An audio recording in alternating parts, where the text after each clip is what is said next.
It's mostly about it's very melodramatic and it's very Colin. So a guy was going to marry a girl, and instead he falls in love with another girl and marries her. The guy was a lord, Lord Mountbarry or something. So he's meant to marry this lady. He doesn't. So he marries another lady instead. And I feel like it could have just ended there. Like, not, if this happened in the modern day, it'd be like, oh, well, it's sorry that things didn't work out, and that's it. There is no book. But Right. instead, this causes a massive problem.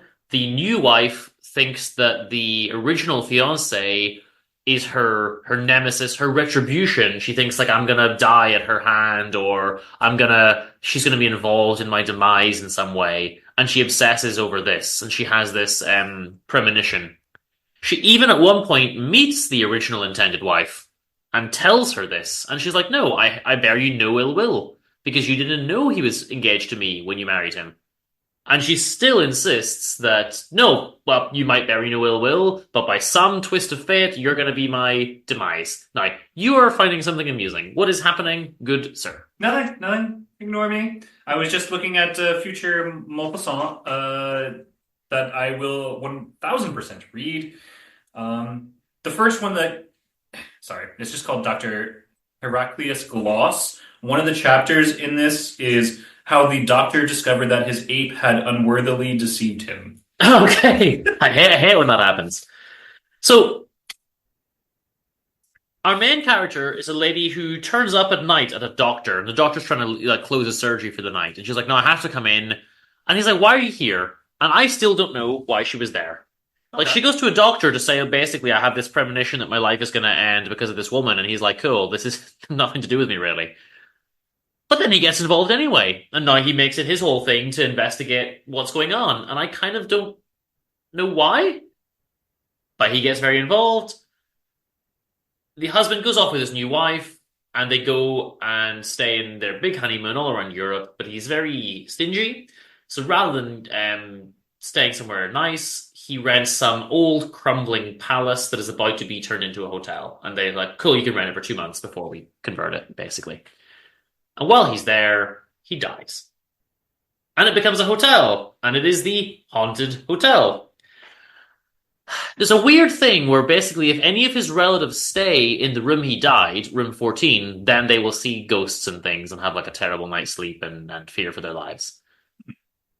So and this poor hotel manager, because everyone else is safe, and the family would be safe in a different room, but they keep coming and staying in this room, and he's just like, damn this family staying in this room and making spooky things happen.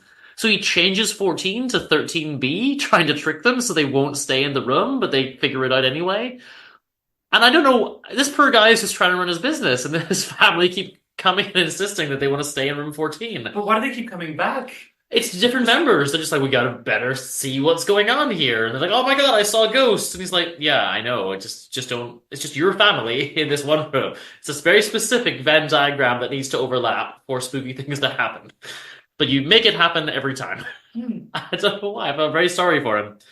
And then there's like proper Scooby Doo stuff. They like pull a lever and the fireplace opens up and a head rolls out.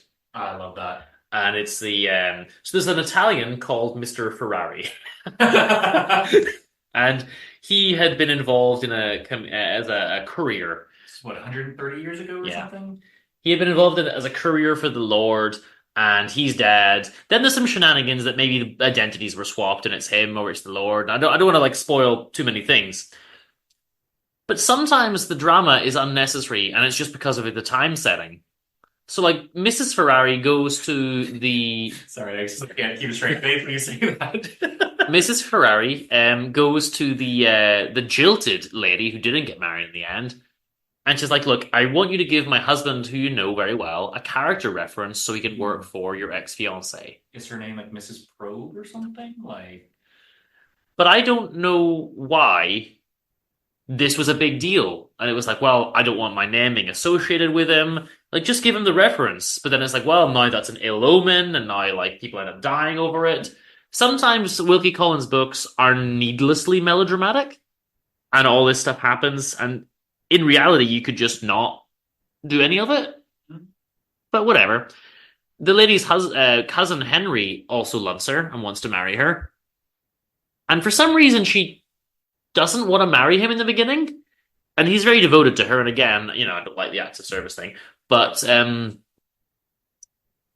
strangest thing is, at one point, he asks for a kiss, and she says no.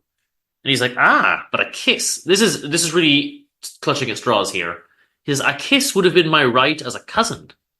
The fact that she said no means she doesn't see me in a cousinly way, which means she might see me in a romantic way, and she might want to marry you. It's like, Yeah, that makes perfect sense. well, Yeah, she sure. didn't kiss you, so she might like you. Okay. And he's really clutching at straws with that argument. Lots of women really like me. Yeah, I walk down the street every day, and I can't believe how many women don't kiss me. It's fantastic. Actually, it's not fantastic sometimes. So, then the widow, the countess, writes a play, but the play is very clearly about them with different character names, and is essentially a confession of her involvement in the murder of her husband and in this plot. And then she dies before they can punish her. Oh. So it's very nicely done at the And then end. she haunts the place. Well, maybe that's the sequel. I don't know, but Yep. So waiting for that from Collins, unfortunately. get a move on. Dickens' Deputy always does good work. And this is very in his typical. There's detective elements. There's kind of ghostly elements. I really love Wilkie Collins. I can't stress that enough, and that's why the next 2 months will also have a Wilkie Collins Yes. because I've 12 books left on my shelf, and two of them are Wilkie Collins.